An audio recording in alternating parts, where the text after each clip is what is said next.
जय हिंद। मी बहुजन विकास अभियानाचा प्रमुख संजय कुमार।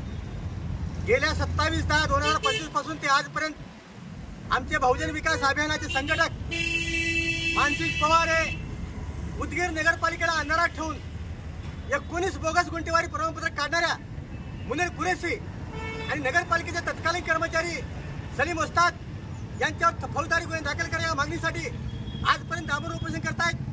मात्र महाराष्ट्रामध्ये नगरपालिकेची आदर्श आचारसंहिता लागल्यामुळे कायद्यासमोर सर्व समान असतात म्हणून आम्ही आचारसंहिता मान ठेवून आज या ठिकाणी आज रोजी आमरण उपोषण तूर्त स्थगित करत आहोत। मात्र हे आमरण उपोषण आचारसंहिता संपल्या दुसऱ्या दिवसापासून मानसिक पवार करणार आहेत असे पत्र आम्ही माननीय उपजिल्हाधिकारी साहेब, माननीय राज्यपाल महोदय, जिल्हाधिकारी महोदय, मुख्याधिकारी यांना दिले आहे। आमचे आंदोलन सातत्याने चालू राहणार आहे जोपर्यंत मुनीर कुरेशी आणि सलीम उस्ताद यांच्यावर गुन्हे दाखल होणार नाहीत, त्यांच्या प्रचंड मालमत्तेची चौकशी होणार नाही, तोपर्यंत बहुजन विकास अभियानचे आंदोलन 2 महिने लागो, 6 महिने लागो, वर्ष लागो, कदापि मागे हटणार नाही। मुनीर कुरेशीला शिक्षक होता, त्याच्याकडे अमाप मालमत्ता आली कुठून? हे सलीम उस्ताद साधा कर्मचारी असताना त्यांच्याकडे अमाप मालमत्ता आली कुठून?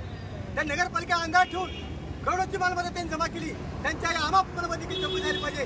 त्यांनी त्यांच्या कार्यकाळामध्ये असे किती भ्रष्टाचार केले, किती बोगस प्रमाणपत्र काढले, किती लोकांना सहकार्य केलं, याची देखील चौकशी झाली पाहिजे। नुसतं 19 बोगस गुंठेवारी नाही तर जवळपास 50 कोटी रुपयाचा हा भ्रष्टाचार आहे, 50 कोटीचा हा भ्रष्टाचार आहे।